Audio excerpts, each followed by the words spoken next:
आज के इस छोटे से वीडियो में मैं आपसे दो चीज़ों के बारे में बात करूंगा। पहला है क्रेडिट कार्ड और दूसरा है यूपीआई। तो क्रेडिट कार्ड को बहुत सारे लोग जो हैं अच्छी चीज़ मानते हैं और बहुत सारे लोग ऐसे भी मिल जाएंगे आपको जो ख़राब चीज़ मानते हैं।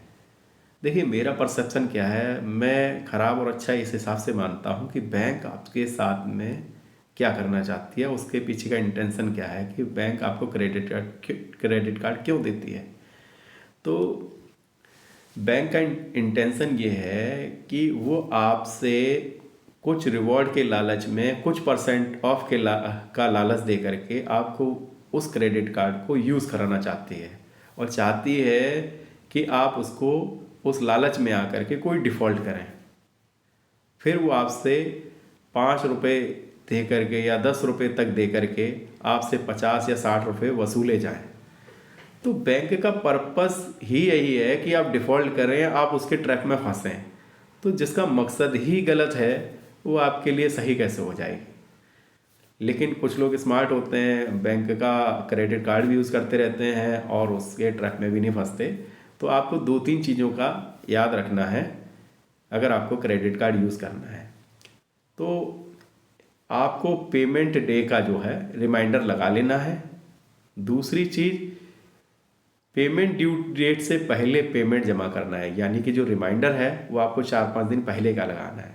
कई बार ट्रांजैक्शन फेल हो जाती है, मेरे साथ भी 1-2 बार हुआ है, ट्रांजैक्शन फेल हो जाती है। उस दिन किसी वजह से बैंक का कुछ सर्वर में या कोई काम चल रहा होता है, उनकी ट्रांजैक्शन नहीं हो पाती या कुछ इश्यूज़ होते हैं तो सेम डे नहीं हो पाती है। तो कोशिश करिए कि आप 4 से 5 दिन पहले पेमेंट करिए, तो आपको इतना ग्रेस पीरियड मिल जाएगा कि आप पेमेंट ड्यू डेट से पहले जमा कर पाएंगे। तीसरी चीज़, अगर आपको क्रेडिट कार्ड यूज़ करना है तो उतना पैसा पहले से आपके अकाउंट में होना चाहिए, उस पैसे को फिर हाथ नहीं लगाना है। मान लीजिए कि आपने कोई 20,000 रुपये की चीज़ या 30,000 रुपये की भी चीज़ खरीदी है, उतना पैसा आपके अकाउंट में पहले से होना चाहिए। उस पैसे को आप ये नहीं सोचिए अभी तो बहुत टाइम है, इसको मैं खर्च कर देता हूँ, फिर आ जाएंगे कहीं ना कहीं से सैलरी आ जाएगी उससे, लेकिन ऐसा मत करिए, ठीक है। तो ये 3 चीज़ें हो गई, फिर आप क्रेडिट कार्ड यूज़ कर सकते हैं थोड़ा कॉशियसली।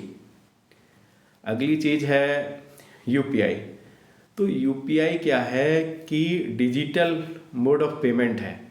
तो डिजिटल और फिजिकल में अंतर ये है कि जब आपके वॉलेट में जो पैसे हैं, मान लीजिए 500-500 रुपये के आपके पास में 20 नोट हैं और अगले 2 दिन में वो केवल 4 ही रह गए, तो फिजिकल होता क्या है कि फिजिकल आपको साथ के साथ पता लगता रहता है। कहने के लिए आप डिजिटल आप टच करके एक स्वाइप मार करके आप पता कर सकते हैं, लेकिन इतना अटैच नहीं हो पाते उससे, कोई बार बार जा करके आप चेक नहीं करते हैं। कहने के लिए है कि आप उसे जब चाहें जब चेक कर सकते हैं, ट्रैक कर सकते हैं, लेकिन नहीं हो पाता है। लेकिन जब आप यही काम आप फिजिकल जब करते हैं तो आप ज़्यादा कनेक्टेड फील करते हैं, आपको तुरंत पता लगता है कि हाँ वॉलेट भारी था अब हल्का हो गया है, तो उससे पता चलता है, ठीक। और जब से ये यूपीआई वाला क्रेडिट कार्ड आया तब से तो क्या कहें, लोगों को इतना आसान लगने लगा है ट्रांजैक्शन करना। तो जो चीज़ खर्च करना तो आसान हो गया है, लेकिन क्या आपको लगता है कि कमाना इतना आसान है? नहीं है इतना आसान। स्पेंड करने से ज़्यादा अर्न करना कठिन है। स्पेंड तो बहुत आसान है उसके सामने। तो ये जो ट्रैप है, इन चीज़ों से बचना है आपको। और फाइनेंस आपका अच्छा है तो फाइनेंस बहुत बड़ी चीज़ होती है।